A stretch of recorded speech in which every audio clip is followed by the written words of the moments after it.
Good evening, everybody. Please be seated. Thank you.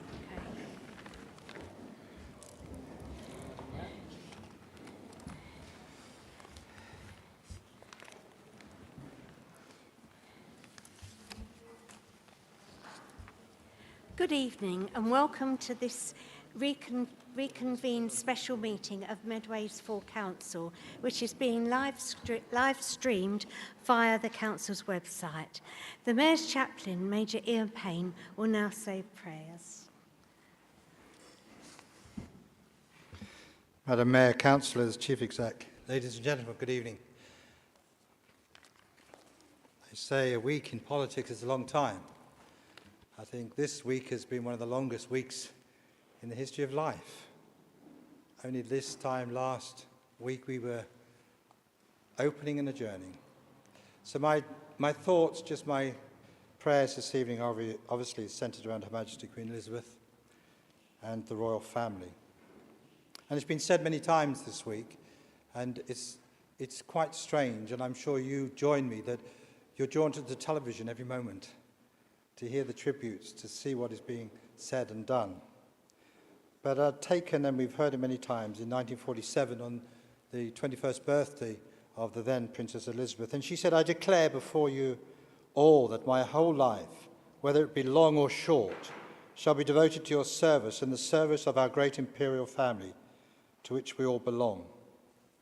And then run forward to after 70 years as our sovereign, as our example, and she said at the Platinum Jubilee, "I continue to be inspired by the goodwill shown to me and hope that the coming days will provide an opportunity to reflect on all that has been achieved during the last 70 years as we look to the future with confidence and enthusiasm." Her Majesty lived by her duty to the Crown and to the country and to the Commonwealth. But also she made a personal choice, which wasn't duty, to live a choice of faith in God in all things. That was a personal choice. And taken from the book of Micah, which she spoke about a number of years ago, and it says, Micah 6 verse 8 says, "God has shown you, O mortal, what is good. What does the Lord require of you? To act justly, to love mercy, and to walk humbly with your God." Her Majesty embodied every statement that Micah, the minor prophet, made to act justly, love mercy, and humbly walk with God. These are some of the words that I've heard this week that have described Her Majesty: constant, loyal, steadfast, truthful, honourable, impact, a moral compass. For me, her Christmas message in 2011 stands out as one of the many that I remember, when she said, "Although we are capable of great acts of kindness, history teaches us that we sometimes need saving from ourselves, from our recklessness or our greed. God sent into the world a unique person, neither a philosopher nor a general, important though they are, but a saviour with the power to forgive." This evening, friends, we are all bound by duty as elected members and officers of this council. But it is our personal choices and our statements that define us, as we've seen in the reign of Her Majesty Queen Elizabeth II. God bless Her Majesty Queen Elizabeth. God save the King. Our prayers this evening, of course, we pray for the royal family, particularly His Majesty King Charles III and Queen Consort Camilla, and the immediate members of the royal family. We pray for them in our offices. We also remember, and we need to, that the world moves on and carries on, and we need to remember those caught up in the horrendous floods in Pakistan, 33 million displaced and many lives lost. Also Ukraine, the loss and despair that continues. The current climate in the United Kingdom and the challenge of many of us as we approach this winter, and the rising costs of utilities and food. For those agencies and the council workers that go over and above all they can do for the residents of our borough, we pray for them as well. For the caring agencies, including the NHS staff, all the challenges they face. And finally, for ourselves, councillors, officers, public, that we will all be aware of our responsibility, our care, respect and promise to those we are the voice for. And for Mayor Jan, Consort Tony, that they may have strength and fortitude and health in the days that lie ahead as the civic leaders of this great borough of Medway. God, hear all our thoughts and all our prayers. In the name of God and in the name of the God we follow. Amen.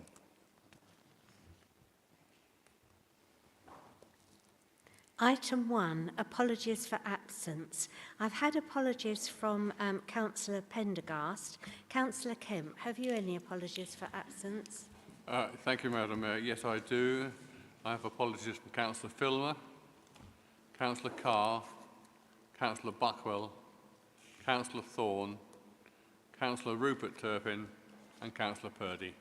Thank you. Thank you. Councillor Price, are there any apologies from absence from this meeting? Thank you, Madam Mayor. I have apologies from Councillor Adeori, Councillor Marhill, Councillor MacDonald and Councillor Prencer will be joining us, but he'll be late. Thank you very much. Item 2, declaration of interest. Are there any declarations of disclosable pecuniary interests or any other significant interests from members of the council? Please describe the nature of your interest if you declare one. Thank you very much. Tributes to the Queen. I will ask group leaders and a number of members to pay tribute to Her Majesty the Queen Elizabeth II this evening. This will be followed by a minute's silence. We will then conclude this item with the national anthem in recognition of our new King, King Charles III. The country is in deep mourning following the loss of Her Majesty the Queen Elizabeth II.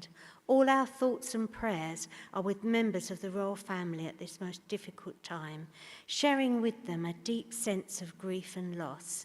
Her Majesty the Queen was on the throne for 70 years and was the longest reigning monarch in British history. She dedicated her life to duty, a cherished sovereign. On behalf of the people of Medway, we convey our deep-felt condolences to the royal family. Our hearts go out to His Majesty the King, assuring him of our support. We mourn the loss of our Queen and pledge loyalty to the King. Long may he reign. I now call on the Leader of the Council, Councillor Jarrett, to pay tribute to the Queen. Thank you, Madam Mayor. This is, of course, a really sad time, and when we watch the extensive coverage on the news channels and the BBC, etc., it's difficult actually to say anything new because there have been so many wonderful accolades given already.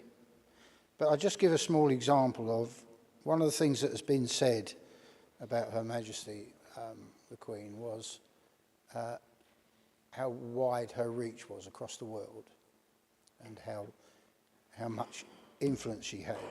And I think evidence of that, when I was on holiday in Argentina, I met somebody and knew them for 3 days. And yet, when Her Majesty passed, this person who I'd known so briefly wrote and said, "A very sad day for your country, our deepest and respectful salutation." I thought that was really touching, actually, from somebody thousands of miles away, not part of the Commonwealth, a country we'd been at war with in recent times, and he was able to show that level of respect for our departed monarch. So I thought that was really touching. When I was signing the Book of Condolences today, I wrote, I'm paraphrasing, that she set an example for all of us who seek to serve. None of us can match what she has done, the way that she put others before herself. And she is a wonderful example to us all. I also thought to myself, partly in jest, well, you're retiring next year after 26 years of service. And I thought, what a lightweight I am. Only 26 years. What an amazing woman. 70 years of service. And words, unusually words, pretty well fail me, because her devotion to duty is a legend. And when she said she would serve for the whole of her life, be it long or short, she absolutely honoured that, didn't she? And we'll all miss her. Thank you. Thank you, Councillor Jarrett. Councillor Maple.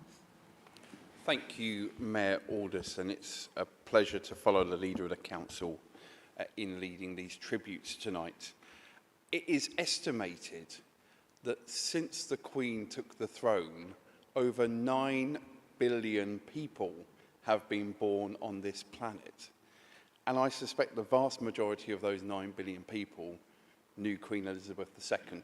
Maybe not personally. That would be a long Christmas card list for her if they did. But it just shows that kind of reach across the planet. As many people have said, arguably the most iconic, famous woman, but not famous in the sense that we perhaps see with some of those reality TV programs. Famous for her duty, her dedication, and her commitment to this country, the Commonwealth, and actually the common good. Like the vast majority of Medway residents, I've only known Queen Elizabeth as our head of state.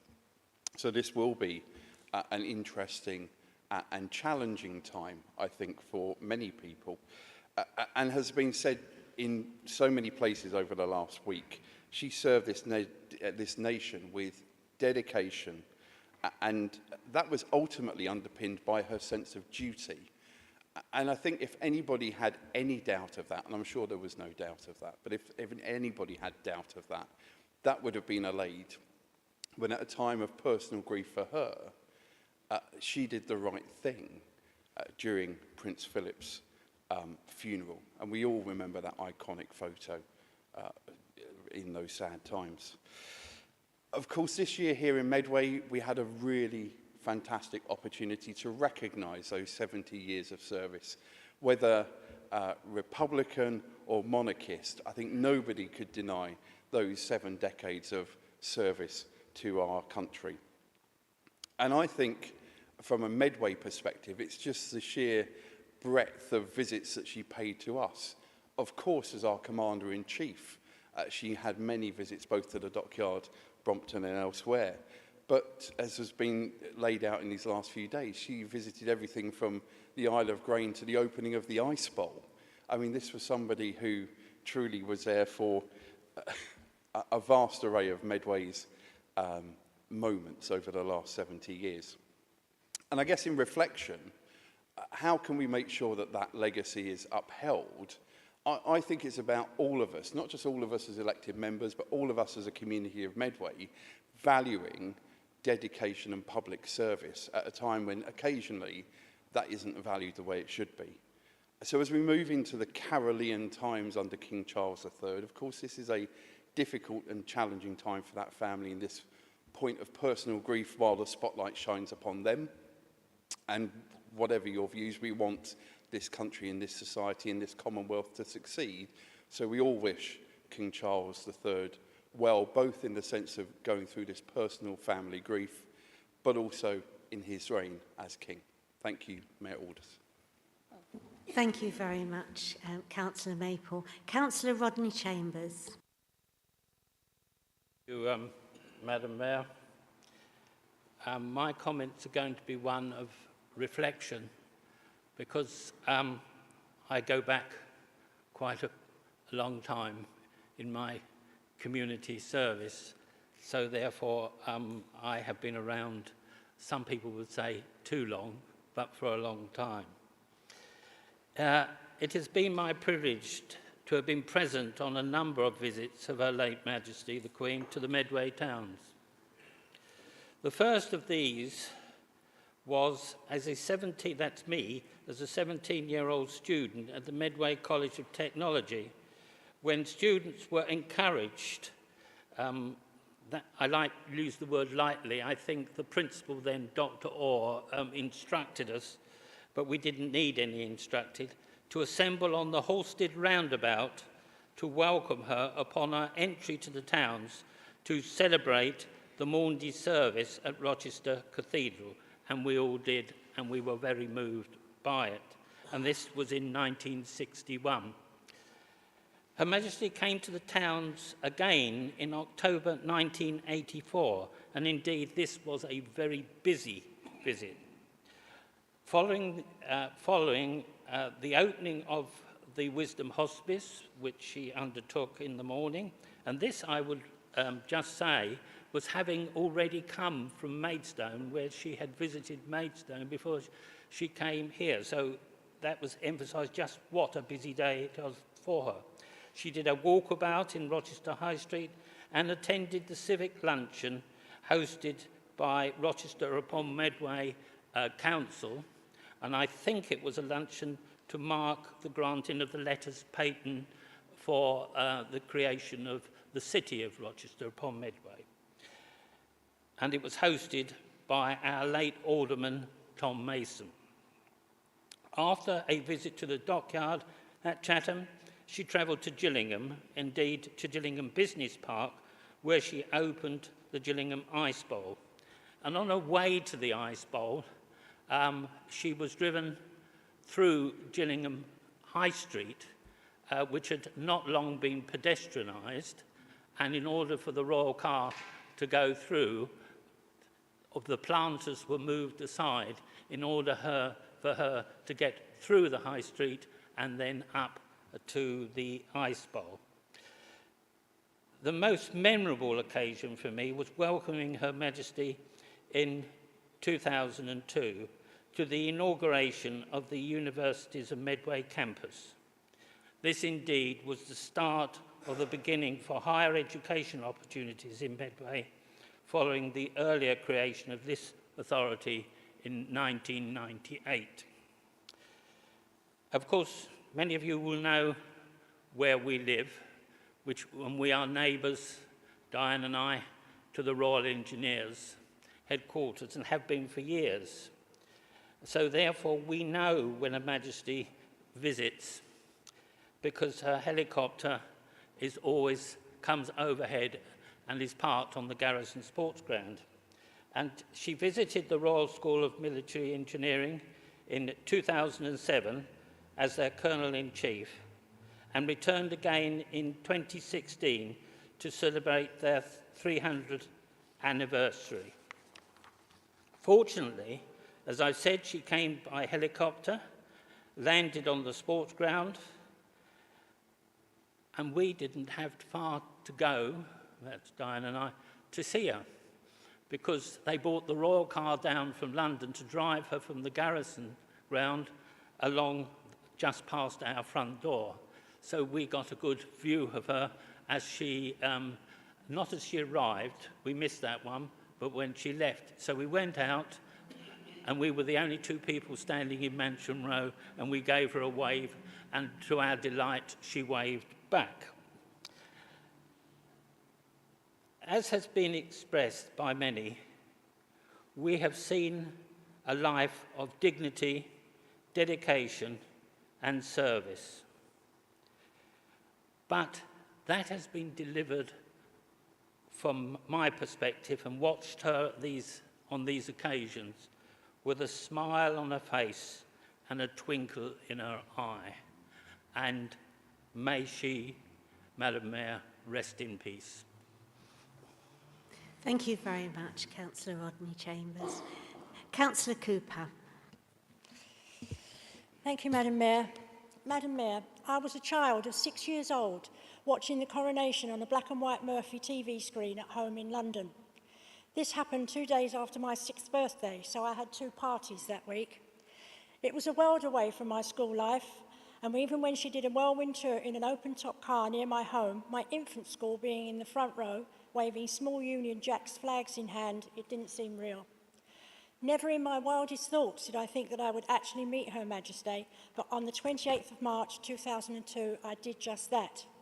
Her Majesty came to Medway with Prince Philip to inaugurate the universities at Medway.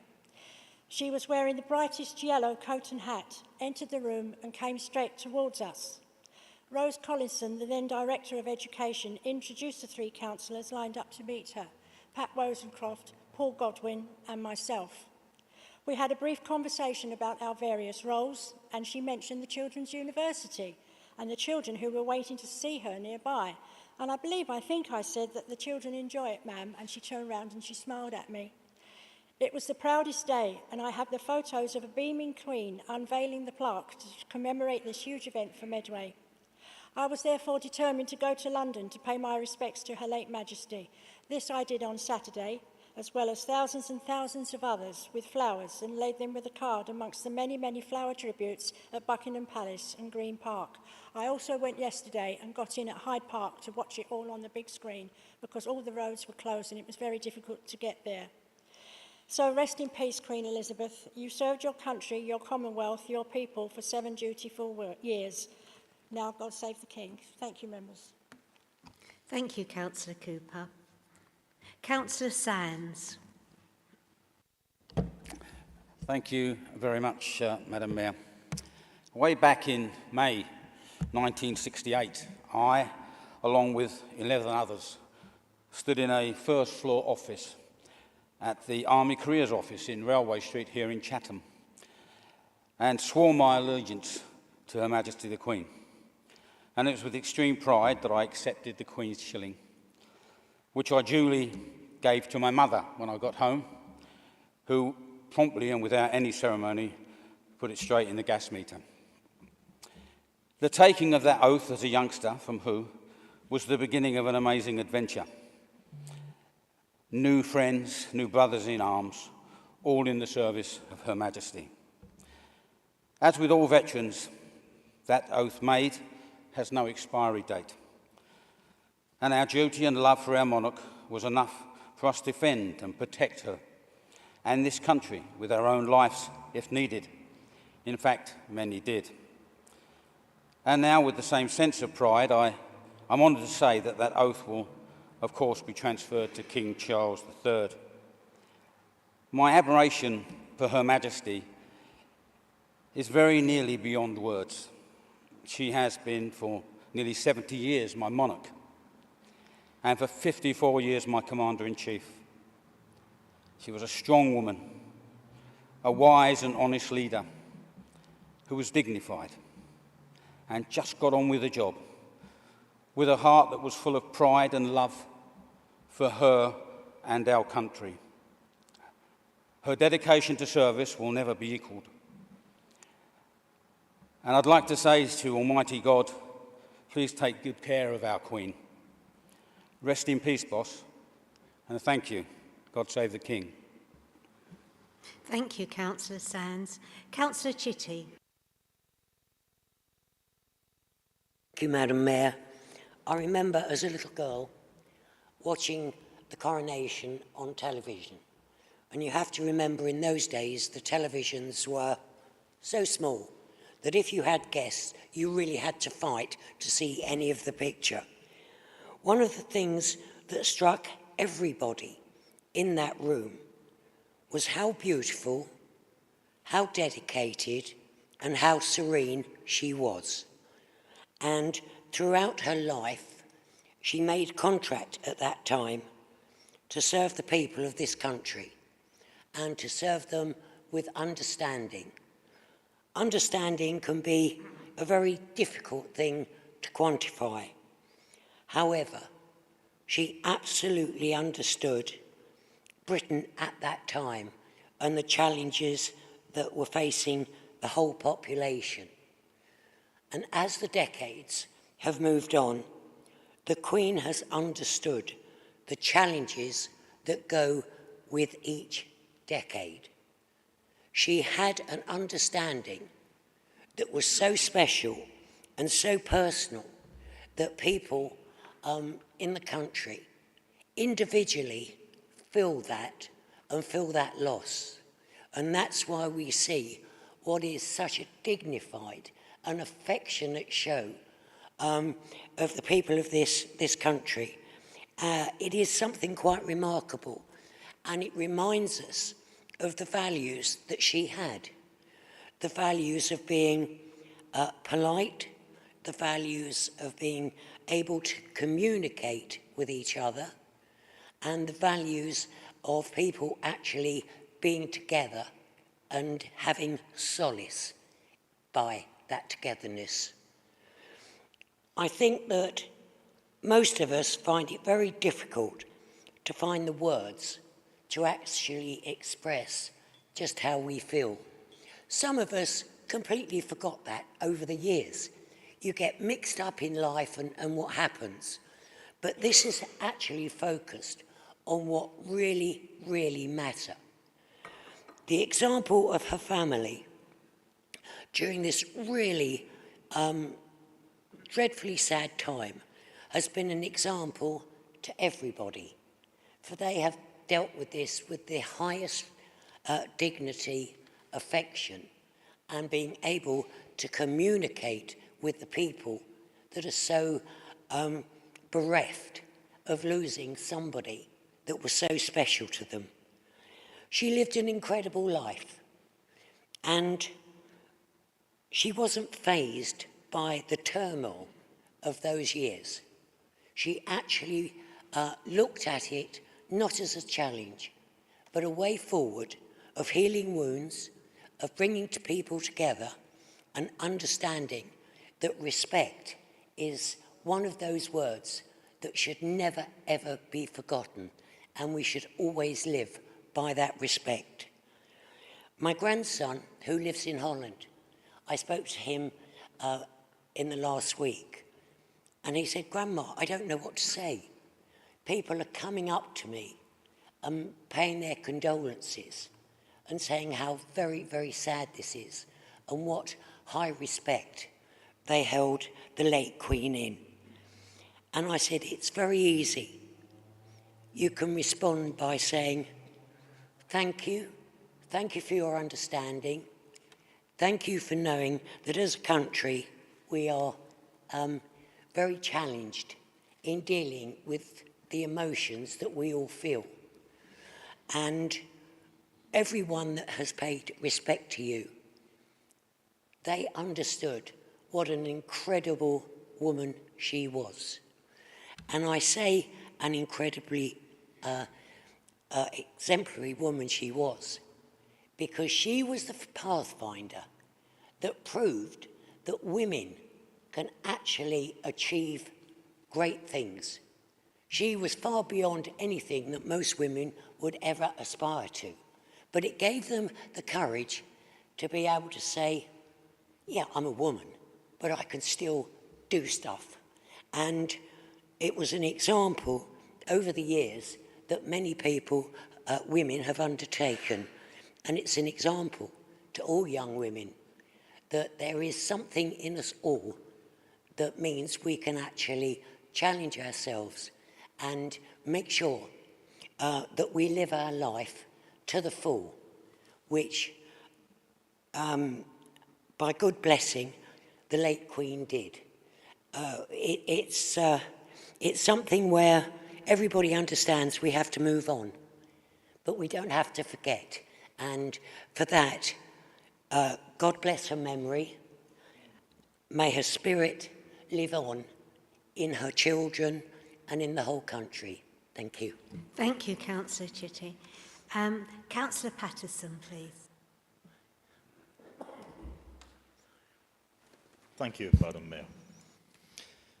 I was born a few days into the Silver Jubilee year, and the sound of the summer of '77 was God Save the Queen, the Sex Pistols single, banned by radio, which got to #1 anyway, even if the official chart claimed otherwise.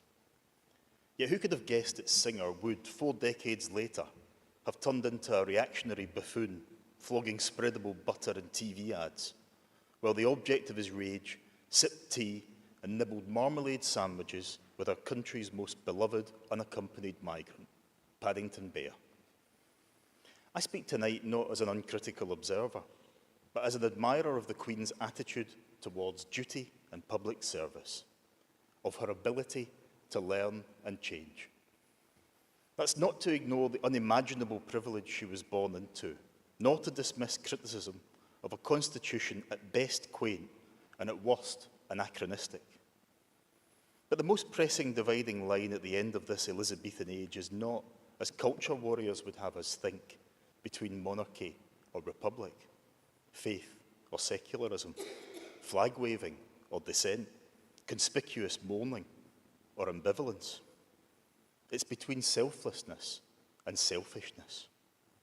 Conflict between a belief in collective endeavour ahead of personal desire, and against values that are only ever measured in pounds and pence. It's a belief the Queen put into action when she shook hands with a former IRA commander, setting her own family's experience of terrorism aside in pursuit of the greater cause of a lasting peace in Northern Ireland. The solidarity shown by the wartime Princess Elizabeth when she joined the armed services was a signal to a beleaguered people that she stood with them in their darkest hour. The solidarity shown during the pandemic by Queen Elizabeth when she sat alone and masked at her husband's funeral sent the message to a country enduring unimaginable pain and loss that nobody should be above the law. It was no more than we had come to expect from her. And while never intended as such, in retrospect, it will forever stand as a stinging rebuke to others in public life who did not rise to what the moment of national crisis demanded of them. A woman of wit, grace and style who came of age while much of post-war Europe lay in rubble. This half-Scottish monarch, a French speaker with German ancestry, gave our country an enduring dignity and status on the world stage which it did not always earn. As we've heard tonight, she pledged on her 21st birthday, "My whole life, whether it be long or short, shall be devoted to your service." It was a promise kept for another 75 years. She was human. She made mistakes, but she kept calm and carried on. She did her best. She did her duty. Thank you very much, Councillor Patterson. Councillor Hackwell. Thank you, Madam Mayor. It's with great sadness that we mark the passing of Queen Elizabeth II and the ending of the second Elizabethan era. The example set by Her late Majesty, her sense of duty, service and devotion to her country spanned a 70-year reign. The response, both nationally across the world and more locally within Medway, acknowledges the huge admiration, love, respect and regard in which she was held, which was felt by citizens across all walks of life. We remember celebratory events across the whole of Medway to remark the Platinum Jubilee earlier this year, where we fondly acknowledged her for her service and delighted in her participation at the national events.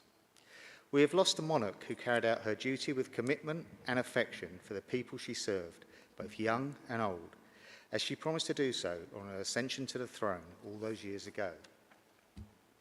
Although I never officially met the Queen, I was fortunate enough to be invited to a royal garden party hosted by the late Majesty in recognition of my volunteering and commitment to her husband's charity, the Duke of Edinburgh's Award, of which I've been supporting now for over 30 years.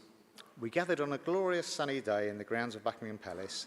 At a given time, we were invited to line either side of the walkway along which the Queen would travel. The sense of respect and excitement was electric, and we all waited eager to see our monarch. As she got nearer to our group, she met my gaze and I bowed my head. She greeted me with her famous beaming smile and acknowledged my action, something I will remember for a very long time. As we see the people gather in the capital city to lay flowers and at the palace and the royal parks to pay their respects, we are able to see and understand just how important the late Queen was to her citizens and what sense of loss she will be felt.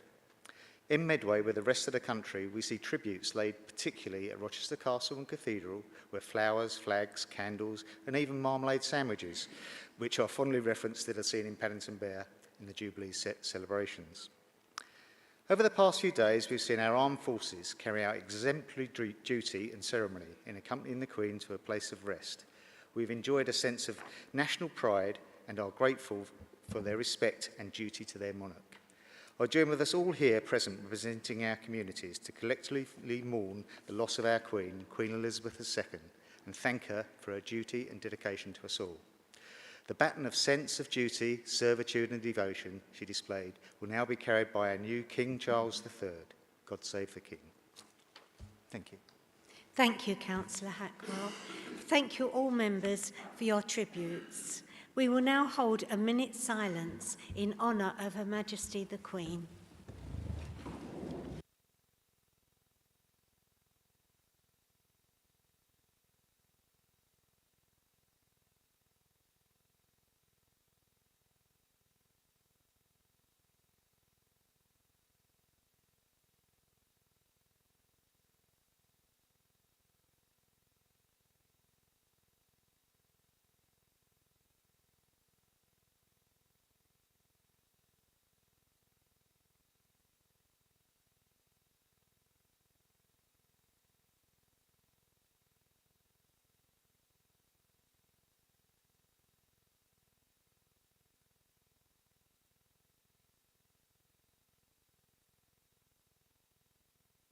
Thank you very much. Please remain standing for the national anthem.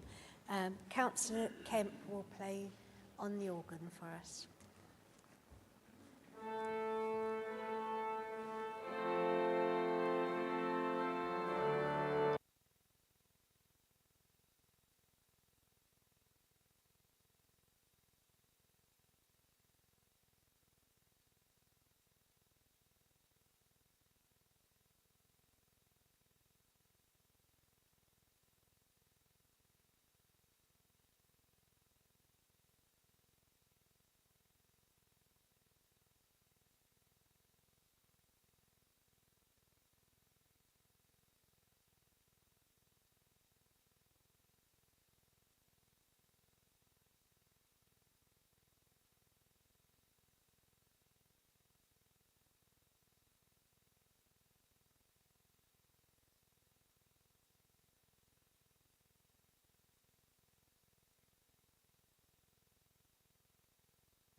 Moving on now to the main business this evening.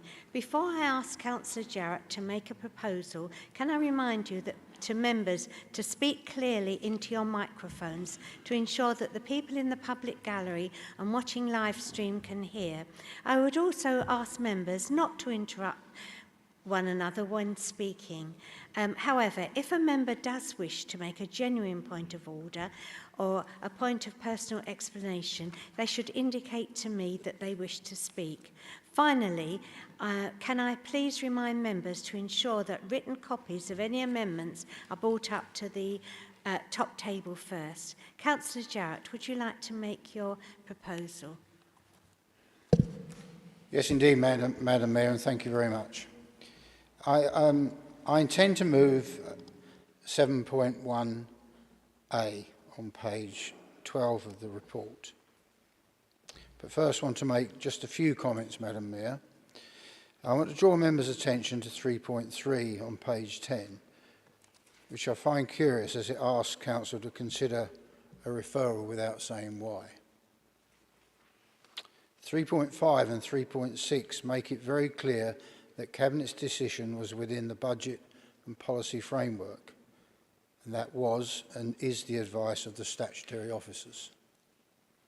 3.8 sets out the only options open to Council. Cabinet retains primacy in this matter. Anyone who watched the debate at overview and scrutiny, or indeed read the transcript, will know that each and every point raised by members was comprehensively dealt with by our professional officers. However, Cabinet has taken what was said at overview and scrutiny seriously, which is why we have produced a summary of this very large report at Annex B1, and I trust that members will find this useful. In similar vein, we have provided at Annex B2 a summary of the IDP, which again members should find of value. Any further delay at this point could jeopardise the HIF programme, which is in our capital programme and is therefore part of Council policy. And that is why I ask Council to approve 7.1a and to reject any amendments which may come forward.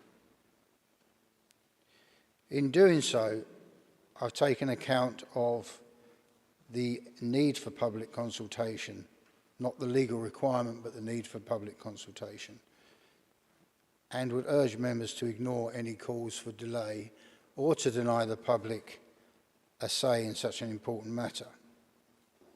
If this motion passes this evening, I will tomorrow, Madam Mayor, use my urgency powers to increase the 7-week period for consultation as originally agreed by Cabinet to a 9-week period.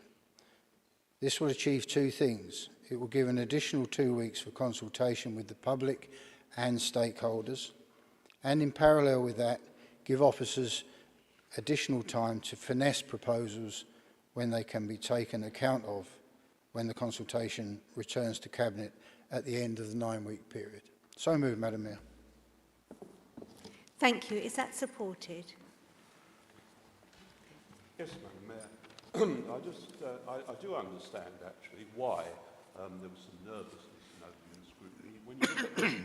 When you look at the actual size of this document trail and so on, it is quite daunting.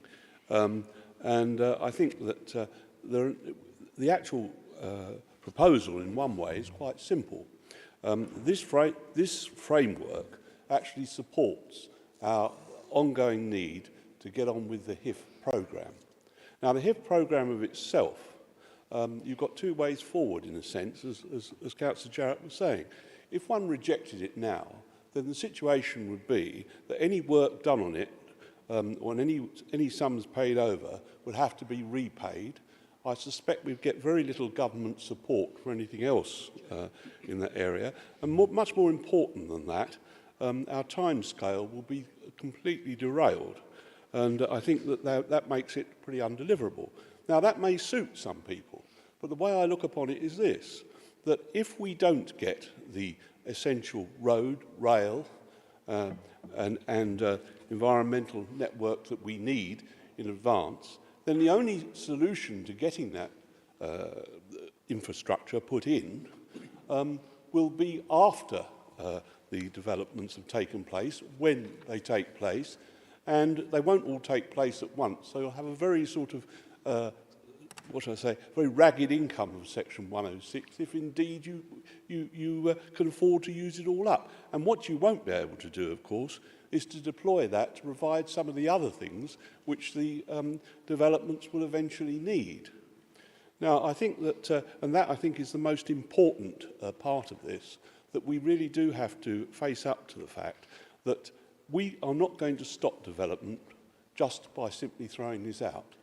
All we're doing here is actually making it possible for the other facilities which will be developed. They won't be decided now because we don't have to put them in now. I mean, you wouldn't put in, for example, as often talked about, a leisure pool, for instance, until at least you've got quite a few of the houses completed. Otherwise, you'd have a very empty pool, and so on. So, in other words, you've got to, I think, regard this really as first of all being in support of the HIF and getting on with it. And let's face it, the council signed up for this, and I think we need to get on with it. Equally, I think we've got a long job to do with the public in explaining and keeping on explaining what is a very complex framework, and also something which, in a sense, is difficult to grasp in its totality, but in a sense is also not cast in stone. There will be, obviously, as the future of who goes on, so these various elements will change. But what this does, it gives a broad context which underpins that Thank you bid. very much, Councillor Doe. Councillor Elizabeth Turpin. Thank you, Madam Mayor. I just want to advise that I have an amendment for this evening.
I'll give members a little bit of time while it's being circulated to be able to read it.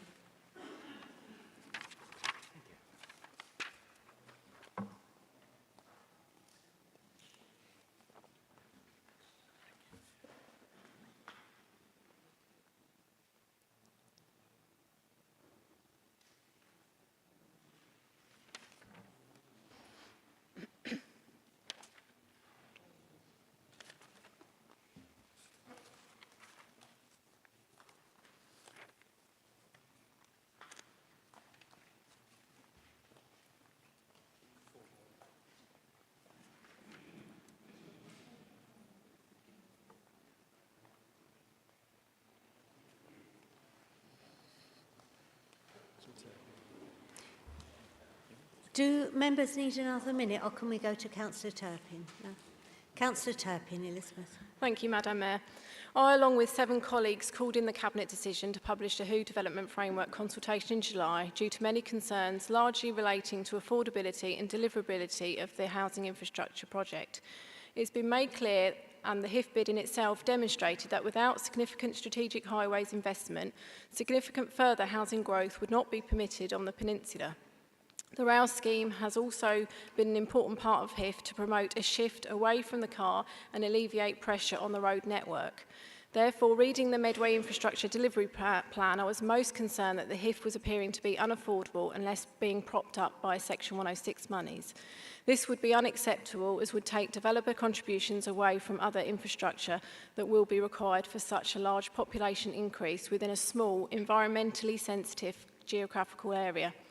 During the Regen meeting of the 11th of August, some of those concerns were addressed, but considering what has already been lost from the HIF already, the Medway Loop, bringing trains from Who directly into Strood, the shared Green Bridge and the 2 trains per hour down to 1, I fear for what else is going to drop off the end of this project. The level of developer contributions is likely to need to be increased by over 50% from the standard 14,000 to be able to deliver what is within the framework. How likely is that? It is vitally important that we consult the people of Hoo and the wider Hoo Peninsula, but I do not want to consult on a book of promises that are in no way financially possible to come to light. The residents of Hoo deserve more than that. This report makes reference to the fact that the framework is not a planning policy and is just that, a framework that can be amended over time as becomes necessary. However, we are now 2 years into what was and potentially still is a 4-year project. There needs to be more clarity and certainty about what can be delivered. This leads me to my amendment this evening. I propose to refer the original Cabinet decisions as set out in the paperwork back to Cabinet for reconsideration with clear recommendations. Back in July 2019, full council approved the provision of up to 150,000 from revenue reserves to complete initial investigation surveys, as well as high-level capacity study to establish an approach and quantum of sustainable development on Deangate Ridge as per Cabinet's recommendation. It was confirmed in July of this year, 3 years on from this council decision, that work has not even been started. Therefore, before the consultation commences, the surveys, capacity studies are completed and the information is released at the same time as the consultation. With Deangate Ridge being in close proximity to Chatham Woods and Lodge Hill SSI, the type and scale of considered development here needs very careful consideration and evidence to support its sustainability. Deangate Golf Club and Sports Complex was registered as an asset of community value. It is clear now, as it was back in 2018, how loved and treasured this beautiful area is to the people of Medway, Thank you very especially much, the residents of Hoo. Elizabeth Turpin. Is that supported? Who's supporting it? Councillor Etheridge. Councillor Etheridge. Do you want to speak now? Councillor Etheridge, do you want to speak now or do you want to speak later? Now, please, Madam Mayor. Thank you. Madam Mayor and members, we are aware that Cabinet in February 2018 instructed officers to begin detailed planning for consultation and development of a new sports centre for the Hoo Peninsula and ratified at the following Cabinet meeting. Cabinet in June of this year confirmed the Council hasn't commissioned any work in relation to a new Hoo Peninsula Sports Centre or facility, along with a failure to identify if the funding originally allocated for the consultation is still available. Now, understandably, it is Cabinet's responsibility to question and understand why officers did not honour the commitment made, but more so, it's extremely concerning that although no consultational work is taking place, reference is still being made within the document entitled Hoo Development Framework for the provision of Olympic-sized swimming pool with no location identified and without the capacity to function as a sports centre or facility. A 4-year gap, Madam Mayor, between officers being instructed and the public being notified that nothing has been done. That is not acceptable. Not for the first time we are being asked to circulate a document for consultation which has a number of inconsistencies that was reported at Cabinet as some minor amendments, which, Madam Mayor, Cabinet members were asked to approve within 10 minutes of being handed the amended appendix. Only now it is accepted that assumptions will be made regarding potential sources and levels of funding and what may or may not be delivered from the framework as a consequence. However, it is unclear if the proposed framework is even financially viable, and in my view, it would be misleading to the public to seek their views without assurance regarding affordability. Members here are fully aware that it was my fellow ward councillors who reviewed the original draft documentation, identifying to their minds variances that required clarification. We all know the end result. Cabinet had to be suspended as the document that was originally presented was in an unfinished state. Therefore, there is a question in regards to both governance and due diligence. The new document presented have removed a number of fundamental infrastructure items along with associated costings. And we were informed as a council that the council cannot commit future elected councillors to spending plans and we could be relying on contributions from future developments. However, as a council, have we not committed ourselves and this council to future years of multiples of £1 million in capital expenditure that will either have to be repaid or funded from currently unknown sources, most probably by additional borrowing? The projected variances in timeframes for completion are vast, anywhere from 20 years stretching out with yet as an unknown determined timeframe. Yet it is not made clear to the public affected by these enormous changes to an important part of Medway with no clarification of simple services, such as doctors, schools and sustainable transport. I have no doubt there will be those who wish to speak against this and go with the status quo.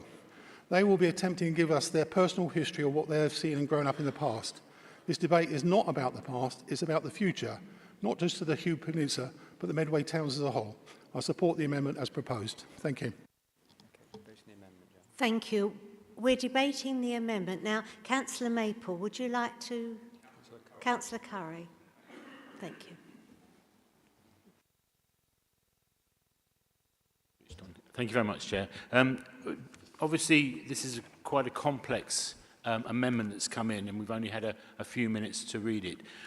But on scrutiny, and frankly, we wish we'd had it a long time ago, to be honest, a few days at least to take it in. Frankly, from my understanding of this, and just in sort of brief conversation with colleagues around me, all the issues that are being raised in this are actually part of the consultation. And what we feel is that this is just throwing a delay into the process, which has already become extremely urgent to be dealt with. And in this respect, therefore, as a group, we cannot support this amendment and would prefer to be debating and discussing the recommendation as the original report. Thank you, Chair. Thank you, Councillor Murray.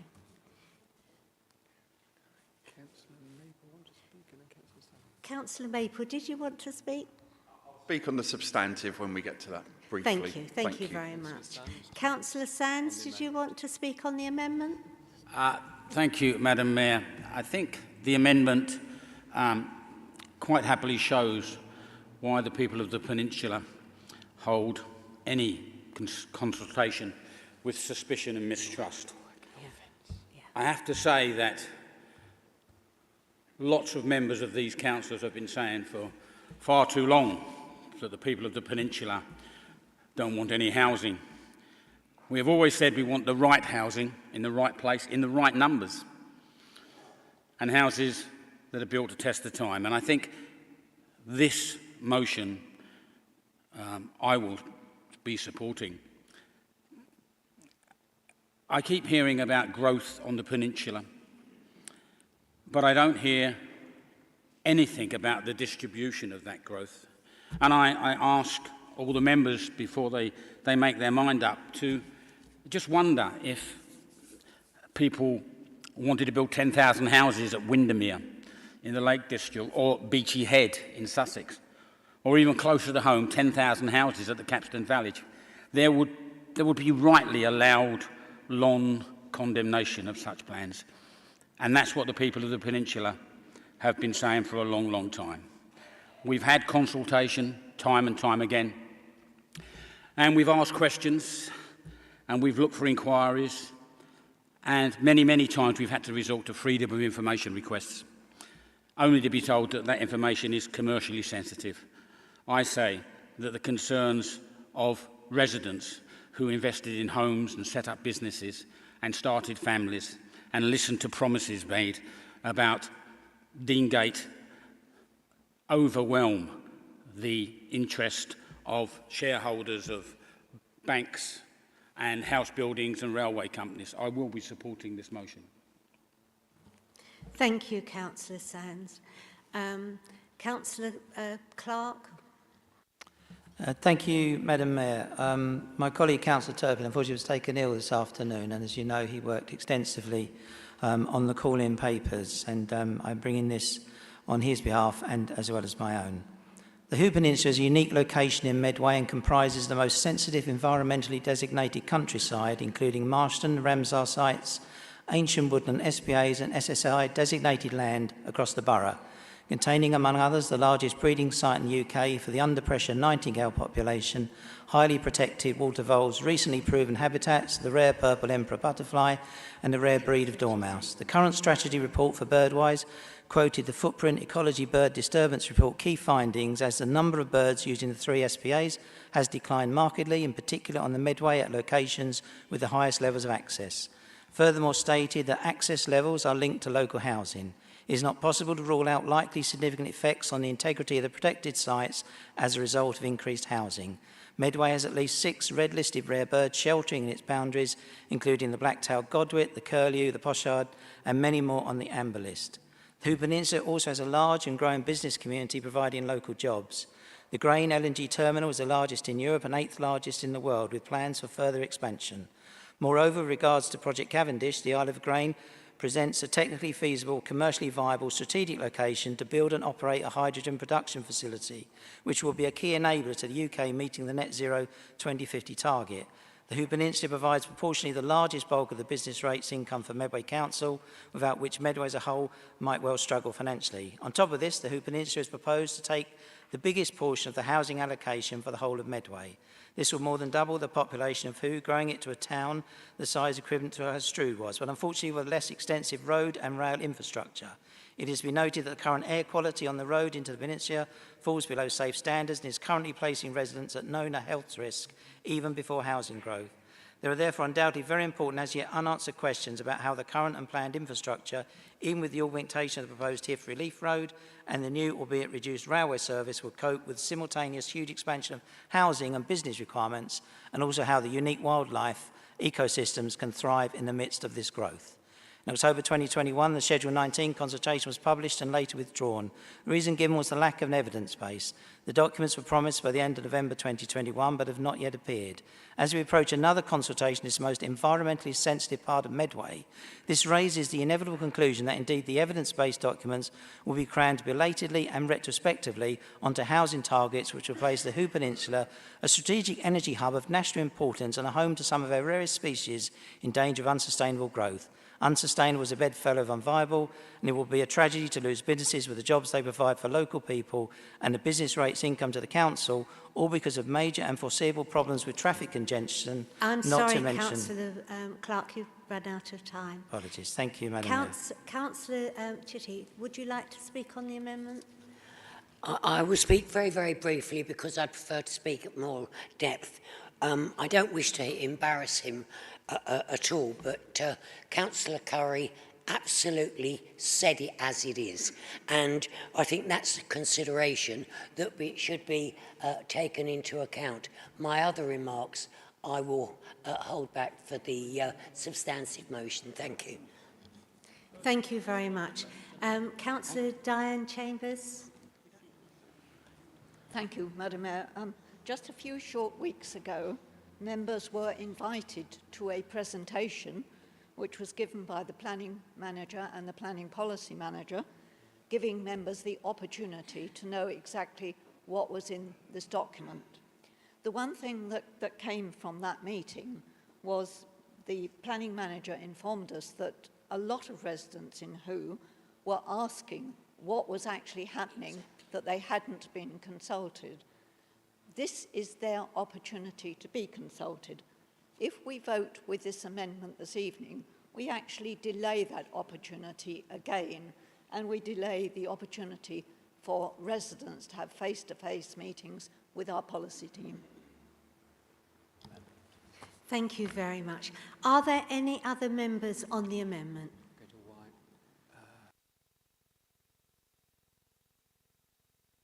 Councillor Williams. Madam, that's it. Thank you, Madam Mayor.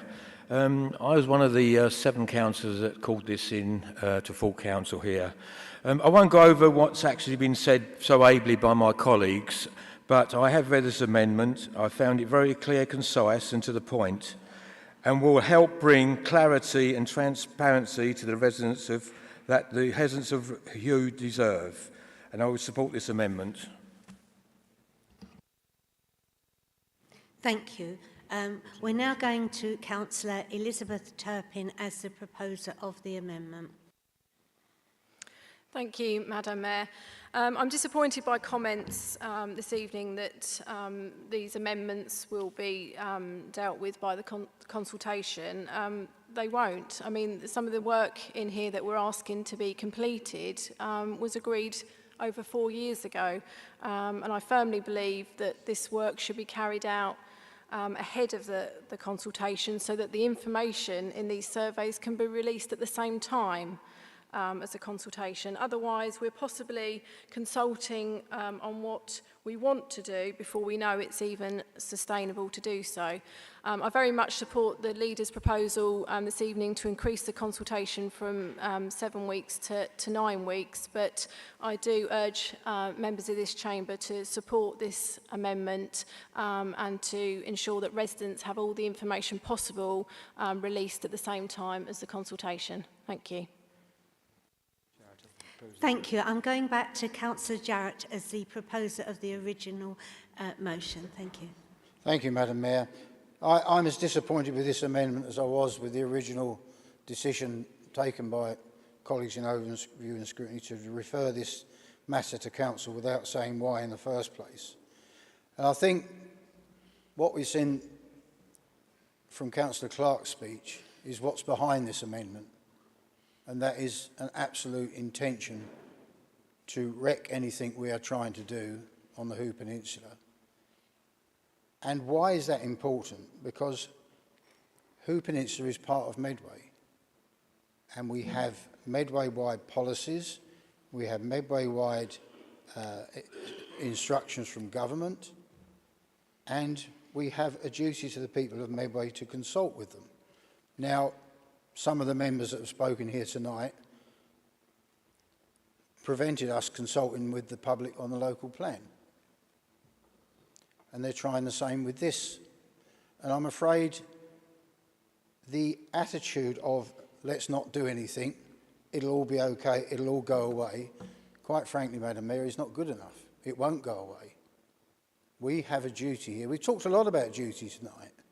We have a duty here to do our best by the people of Medway. The Hoo Peninsula is part of Medway. It is not some separate enclave. It's part of Medway. This amendment is long and just not very helpful at all. It's just a wrecking amendment, Madam Mayor. I'd ask Council to reject it. Thank you, Madam Mayor. Thank you. We're going to vote on the amendment. Can I see those in favour of the amendment?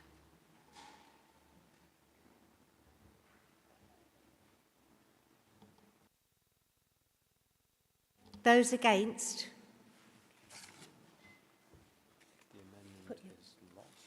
The amendment is lost. We are now going to debate the original report. Thank you. Councillor Maple. I think I'm happy to give way again to Councillor Curry, and then I'll come in after him. Thank you very much. Like I'm playing a game of fastest finger, which has just come out recently. But there you go. Thank you, Madam Mayor.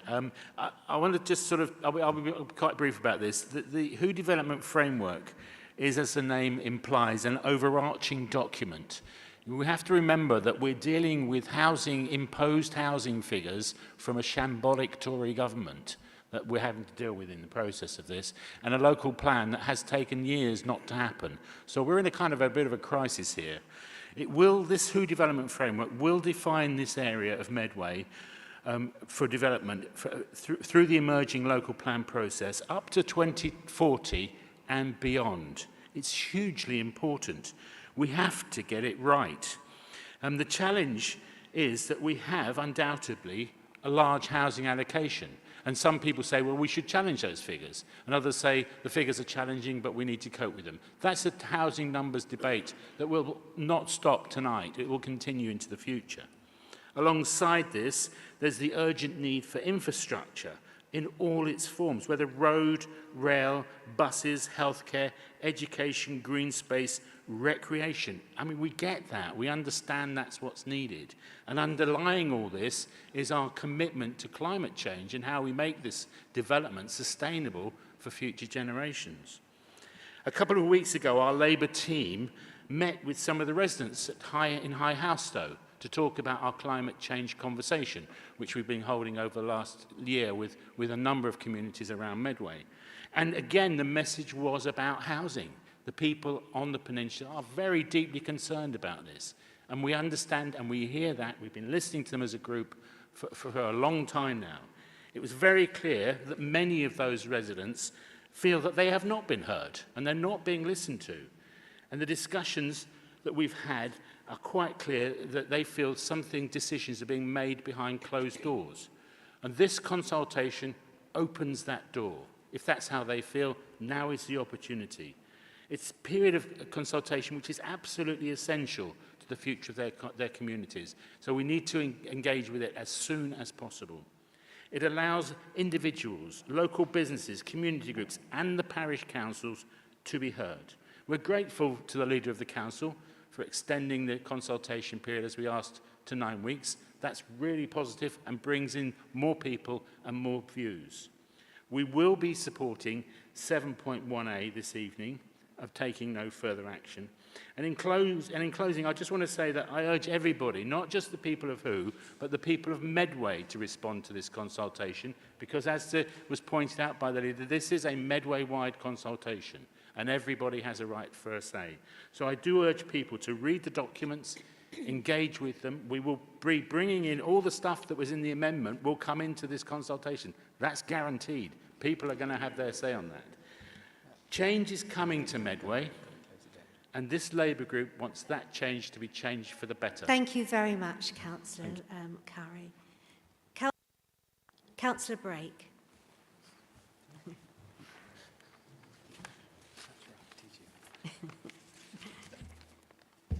Thank you, Madam Mayor. I will in fact be supporting the proposal being put forward by Councillor Jarrett, because I think really we need a better understanding of the Who Peninsula. First of all, there's something like over 31,000 people resident in the local villages of Peninsula. We have Chatham, we have Cliff Woods, High Houstow, Who St Werburgh, St Mary Who, Stoke, Isle of Grain, All Hallows, and any others that I may have missed, and I apologise.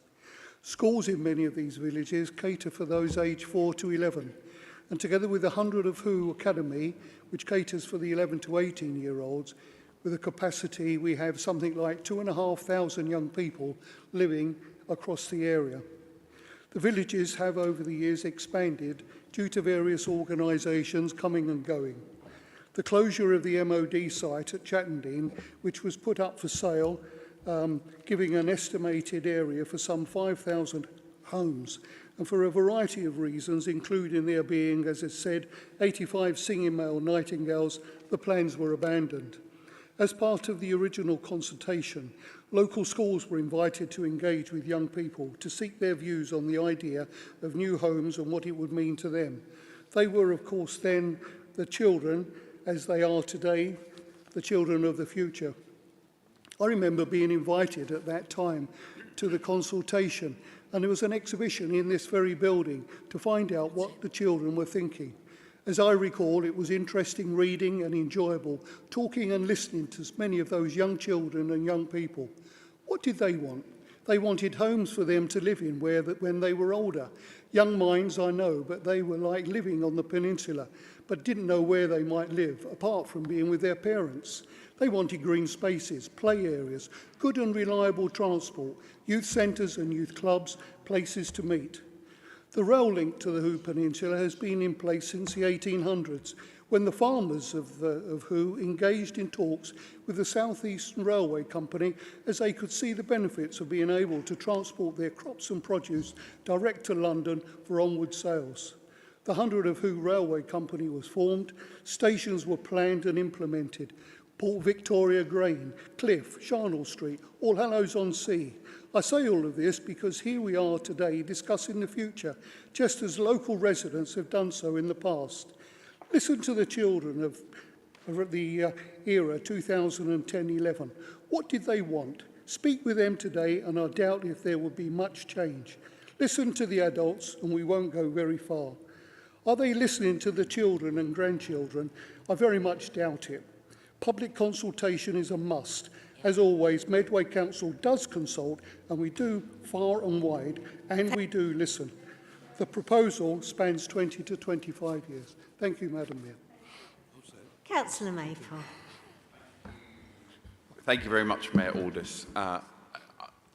Firstly, I have to say it's regrettable we are meeting during the period of national mourning. I think I have to put that first and foremost on the record. I think it was the right decision to call this decision in. We don't call in decisions very often, as those who look into Medway Council records will see. I understand why other colleagues did that. Changing papers halfway through a cabinet meeting, that alone is enough to say we probably need to have a look at this.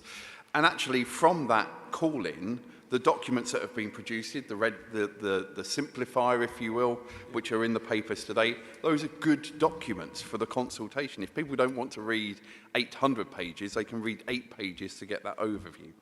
So that's a good process. And actually, it's good that it's come here tonight, because if it wasn't for that process, and Councillor Curry writing to the leader, we wouldn't have had that extended consultation. The decision was 7 weeks. I really welcome the fact that the leader of the council will use those urgency powers to extend that process, not least because I'm sure places like parish councils, because of the national mourning period we're in, may have some changes to their timetables of meetings as well. So this does give an opportunity to make sure that all of those individuals, and Councillor Curry is right, this is part of the Medway process, the Medway local plan, if you will. This will ultimately feed into that process as well. So I would absolutely encourage residents from across Medway to make sure their voice is heard. And look, let me be very, very clear. I've got some pretty fundamental concerns with where we are at the moment, actually. But the right place to say that, and I know my friend and colleague, Councillor Curry, as our regeneration spokes, will be making a submission on behalf of the Labour group. That will be where we might lay those out. Not tonight, because that's not a conversation for tonight, actually. Tonight is effectively, do we start the consultation or not? And I firmly believe, with that guarantee of an extension from 7 to 9 weeks, this is the right time. But I would really encourage all those residents looking on, have your say, look at those documents, including the simplified 8-page document, to get an understanding and make sure your voice is heard. And certainly, we will be looking carefully at this, not least around the desire for better infrastructure. I've been at a number of public meetings on the peninsula, including the one that Councillor Curry referred to very recently.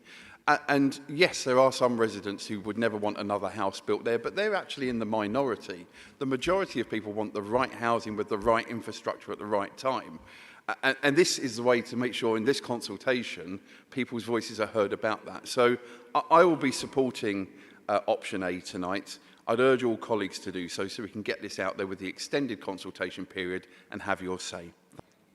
Thank you, Councillor Maple. Councillor Gow. Thank you, Madam Mayor. I'm sorry to say there's more than a slight whiff of hypocrisy with this call-in, and that's exemplified in the amendment that we've been shown this evening. This is not about wanting better infrastructure and facilities on the Hoo Peninsula. That will be discussed as been ably put by Councillor Curry during the consultation process. We need to get that consultation process underway. What this smokescreen is about is giving succour to those who are irreconcilably opposed to any building at all on the Hoo Peninsula. That's what this is about. It's putting a spanner in the works to try and delay the process. And I think that is very hypocritical. The reality is we've not built enough homes in the UK for the last 40 years. There's been a huge shortage of housing supply. The consequence of that shortage has been a huge increase in the price of homes. The ratio of average earnings to house prices here in Medway, I believe, is 8.5 times. That is pricing the majority of our young people and not so young people out of the housing market. Is that what people really want to achieve? I hope not.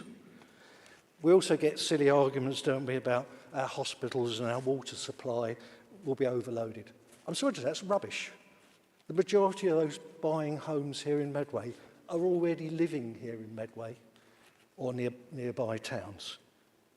The trouble is, we've got far too many people in their 30s still living in their childhood bedrooms.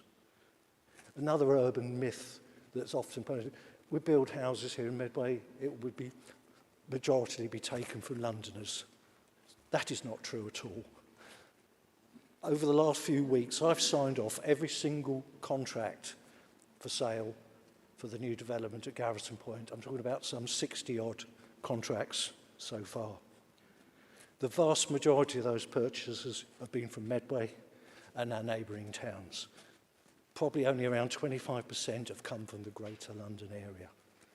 So The demand is here in Medway for people living in Medway or nearby. Sittingbourne, Gravesend, Maidstone have all been buying our properties at Garrison Point. Do we really want to deny our young people the homes that they should really have? Particularly those of us who are already living in nice homes already have got to think long and hard about protesting about homes being built for people who've not got a nice home to live in. That's the reality of the situation we're in. Thank you, Madam Mayor. Thank you, Councillor Galvin. Councillor Murray. Mayor, and thank you, everybody. Look, I say to the Tory caller-inners, if you want to unseat your leader or impress your constituents, there's other ways to do it than trying to hold up something that actually is pretty important.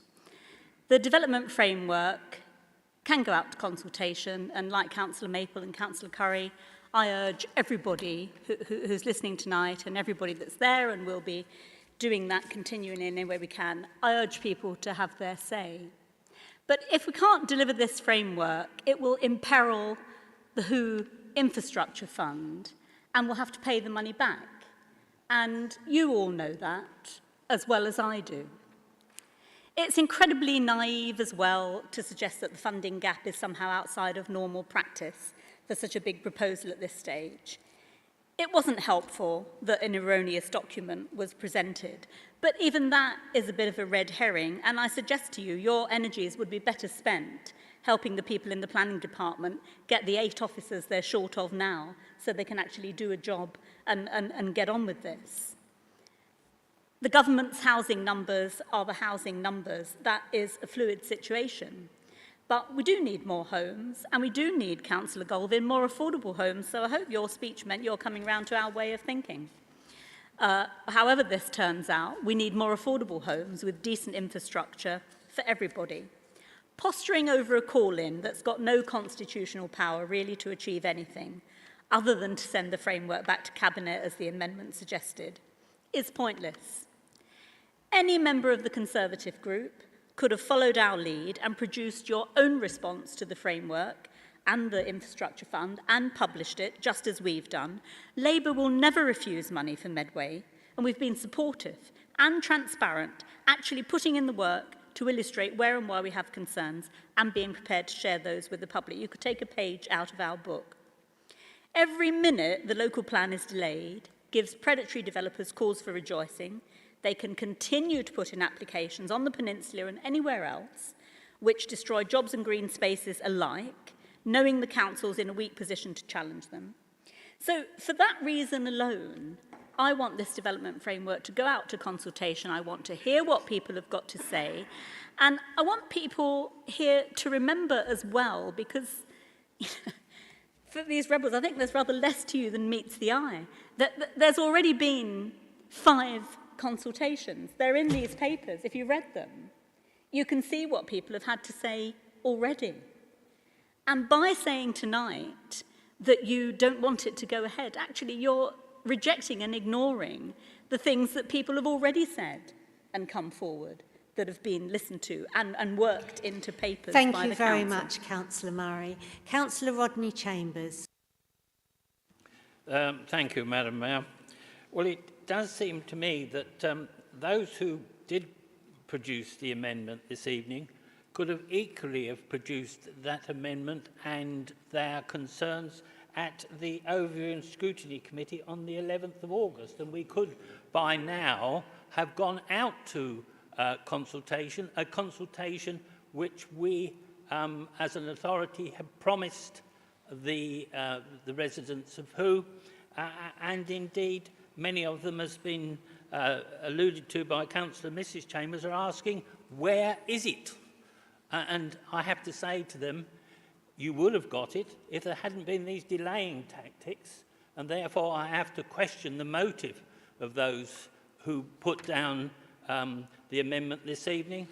Is it one of a deliberately delay in order to, for want of a better word, scupper the WHO framework?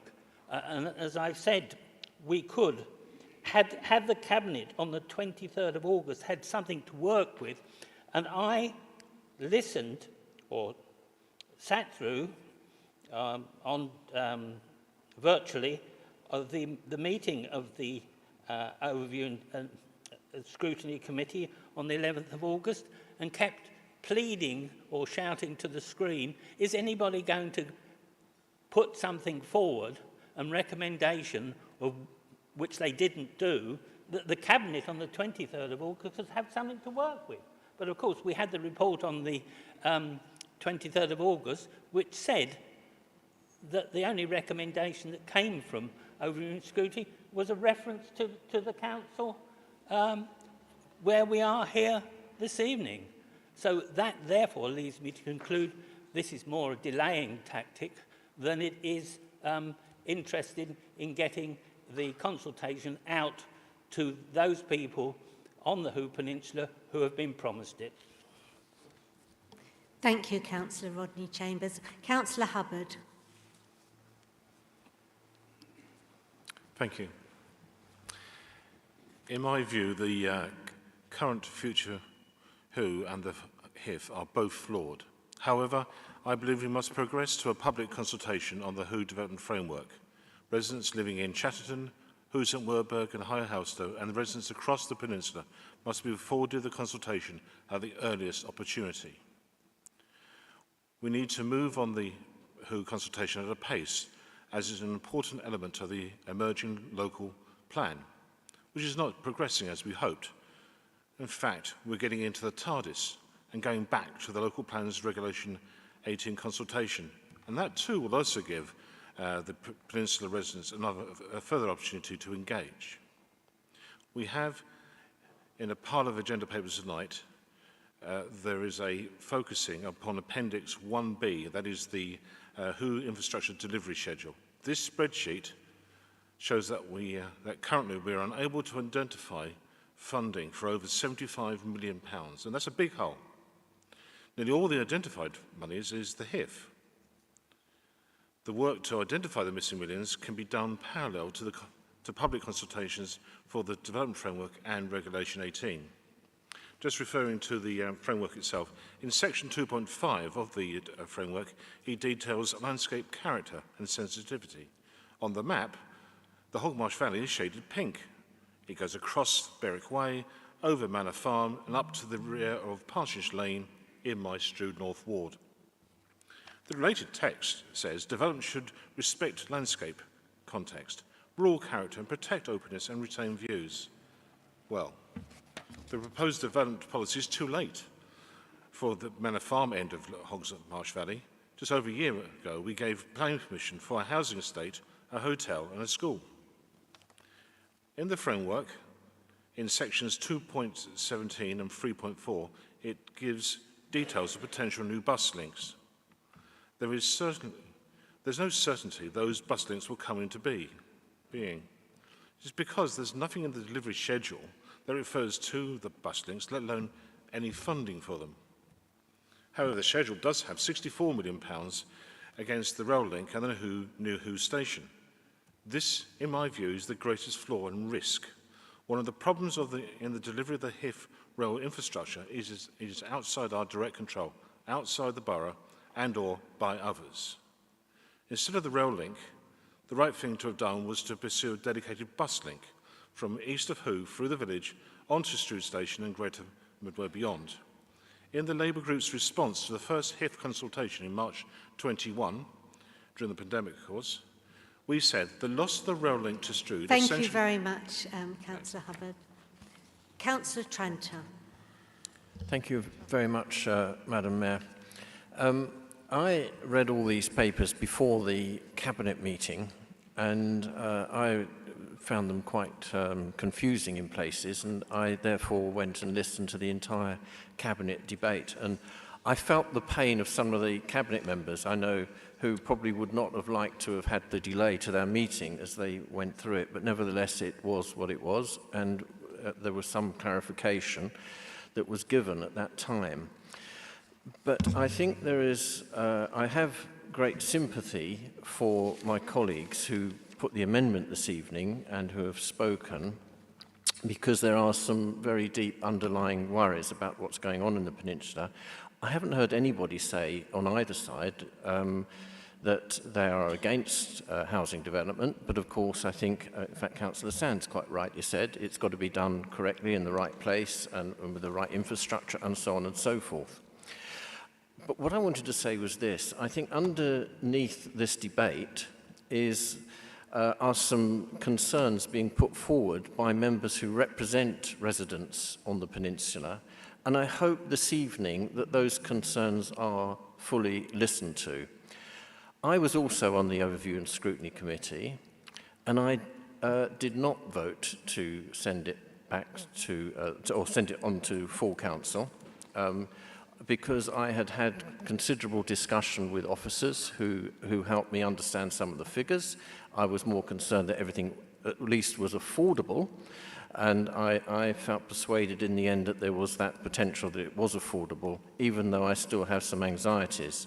However, I could see no reason to delay personally the consultation going forward. Other colleagues disagreed with that, and I respect that.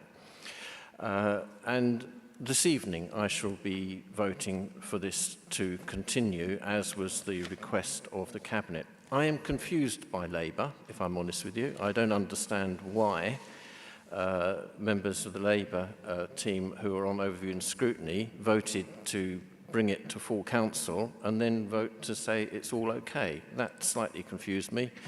I think there's been some explanation, which I'm grateful for. For me, I just wanted to say I do hope that everyone listening to this debate is not just thinking about how they're going to vote, but is listening to some of the deeply held concerns regarding the developments on the peninsula. Not to say that they shouldn't go ahead, but we really have to take everyone with us, including of course, the residents on the peninsula. So I hope this, when this consultation goes out, that we will get some more useful data back from residents, and we will learn from it and listen. Thank you very much. Thank you, Councillor Trenta. Councillor Sands. Thank you, Madam Mayor. It's just a quick one, really. Councillor Brake rightly said earlier on that we need to understand the Hoo Peninsula. And for once, I agree with him, and I have to say, the Hoo Peninsula, we all need to accept that it's a nationally and internationally important area, and it simply can't take the amount of housing that is planned. It's nothing more or less than that. We should be protecting and enhancing these areas, and not just planting houses everywhere we can. So understand the peninsula, but understand that we need to protect it. Thank you. Thank you. Councillor Chitty. Mayor, actually I've taken some heart in the discussion tonight, because the realistic situation is that successive governments decided on what housing numbers we should have in Medway. And that was always going to be a challenge. I very much valued the cross-party discussions we had when putting together the local plan. Now, in relation to this document, it is very clear. The recommendation was to go out for consultation. If you are so afraid of residents having a say, then please explain it to me, because all residents have the right to have this information, to be able to have the consultation, and to be able to make fulsome recommendations as to what they actually want. Now, the realistic situation is that government do what government do. They're not closely, I don't think, connected with any given area. They just see what they have committed to actually achieve. And the housing numbers is part of that. The real tragedy of this is that unless we can get this document and others out for consultation, we are depriving not only the people of Who, but the people across Medway of their democratic right to have full documentation of what is coming and what will be coming over a very long period of time. I think some of the arguments, and I'm not unsympathetic, is that we need the other infrastructure to support any of these developments. That being the case, how on earth can we put forward recommendations that would actually support those added services? We are talking about a very long period of time in front of us. And so, therefore, we need to put those issues up front and centre so that over a long term, those adjustments should be made and will be made. I'm heartened by the fact that there's general agreement that this should go out for consultation, and I think the people that actually read this document will have their right to be fulsome in what they expect from the papers that they see.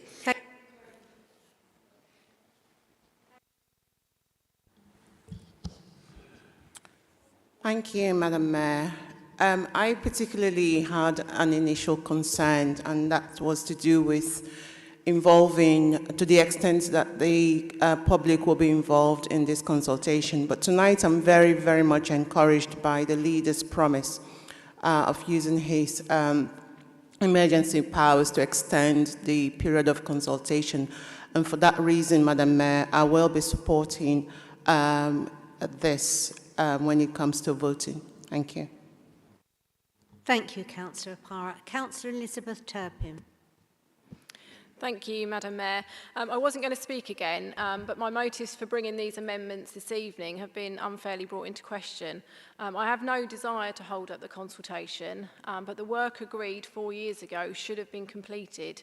It's not my fault that it hasn't, and that we're now proposing things such as Olympic-sized swimming pools, and that we're in the position that we are in now. It has been mentioned that by delaying the consultation will potentially jeopardise the HIF funding, but we do not know why the two things are linked. It's been asked at Regen and it's been asked several times in other forums. We have not been given an answer to that question.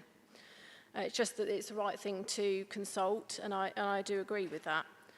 It has been said, why not make these amendments back at the Regen meeting in August for Cabinet then? That's a suggestion that these recommendations would have therefore been acted on if we'd have done so a month ago. But now we're too late.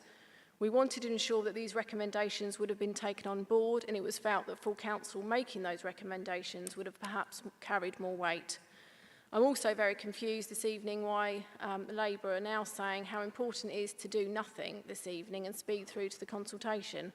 Why then do they vote to send the decision here this evening? I just wonder what the point of that was, to now just do nothing. Thank you. Thank you. There's no further members. I'm winding up. Okay, you're going to have to take both if you take one. Yes. I can see that there's two more that have just come up. Just take two more. These two will be the end. Councillor Williams and then Councillor Lammas. Thank you, Madam Mayor. I'd just like to point out that in no time at all that I was against the consultation going out to the people of the Hoo Peninsula. But all we wanted, that the people of the Hoo Peninsula had all the facts before them, and we didn't think they did, and that's why the amendment was brought. But we was never, ever against consultation. We always speak to our residents, and we will continue to do so. But we would just like the facts put in front of them, and then they can make their decision then. Thank you. Councillor Lammas. Thank you, Madam Mayor. First, I'd like to say that I do think that any representations put forward by local councillors who are deeply concerned about their local area are right to do so, and I take their comments in good faith. But I do think it is absolutely right to move forward with public consultation. I'd like to put on record here my extensive thanks for the enormous amounts of answers given by a whole range of officers at the Overview and Scrutiny Committee meeting, which I was in attendance to as well. And I also like to thank the Council for the simplified document which has been produced as a result of that meeting, because I do think it will aid all members concerned in communicating with the public when it comes to this very important public consultation period. The way I see it is twofold. First, we have a new Prime Minister who committed in her leadership campaign to revise national housing figures. This document is not inextricably linked to increasing housing numbers in the Hoo Peninsula. But what we do have is £170 million worth of infrastructure funding that is put at risk if we don't progress to public consultation. So therefore, it is right that we do so. And I'd like to thank the Labour group for the cooperative way in which they've conducted themselves this evening. Thank you, Madam Mayor. Thank you. Councillor Jarrett, would we return to you? Yes, thank you, Madam Mayor, and my thanks to most members in the chamber who have spoken a great deal of sense. This is an attempt for delay by some, just as it was when the local plan was scuppered. And people always have to think about unintended consequences, because at the moment in the media we have the 3 members for Strood Rural complaining long and loud about 250 homes that are going to be built by Tremport, and that is directly as a consequence of their previous delaying tactics. So let them explain that to their residents if they can. I want to be very clear who is in favour of consulting the public and who's not, and that's why we're going to call for a recorded vote in a moment, so that people can actually see who is voting for what, and so that we have absolute clarity out there in the community, so that we don't have the residents being told one thing and people doing something entirely different. Now, Councillor Tranter said he had some anxieties. Well, I can promise you, Stuart, you didn't have as many anxieties as I had over that cabinet meeting. And Mr Davies and co know all about that, so I won't dwell on that any longer. Councillor Tranter also said we have to take everyone with us. Well, we can't. It's consultation. You take account of the views of people, safe in the knowledge that you can't please all the people all the time. That is just the way it is. We have to do what is right for Medway, and the consultation will inform Cabinet and eventually Council decisions, and that's the way democracy works. So I just think it's been a shame that we have, I don't often quote Councillor Murray, but I'm going to this time, when she said it was posturing over a calling, because that's exactly what it was. Because I said in my opening speech, Cabinet has, under the Constitution, Cabinet has primacy in this matter. And to send something to Council without saying why is just posturing over a calling, isn't it? So it's all very sad. It's all very sad, Madam Mayor. And we were all elected to do the best for our wards and do the best for our wider public, do the best for Medway, which we do. And as Councillor Lammer said, the £170 million HIF bid was an absolute triumph, one of the biggest in the country, and will make really good, sustainable changes where they're needed. So, Madam Mayor, colleagues will join me in standing up. We'll have a recorded vote, and I hope people come to their senses, Madam Mayor. Thank you very much. Madam Mayor, thank you. I am now going to ask members to indicate their voting intentions for the report and recommendations proposed by Councillor Jarrett by indicating for, against or abstain. So starting with Councillor Ahmed. Thank you. The Mayor, Councillor Aldous. For. Thank you. The Deputy Mayor, Councillor Barrett. For. Councillor Brake. For. Councillor Brown. Councillor Mrs Dine Chambers. Councillor Rodney Chambers. Councillor Chitty. Councillor Clark. Councillor Cooper. Councillor Curry. Councillor Doe. Councillor Edwards. Councillor Etheridge. Councillor Fern. Councillor Griffin. Councillor Gulvin. Councillor Hackwell, Councillor Groff-Scott, Councillor Hubbard, Councillor Mrs Josie Isles, Councillor Jarrett, Councillor Johnson, Councillor Kemp, Councillor Corn, Councillor Lamas, Councillor Lloyd, Councillor Lloyd,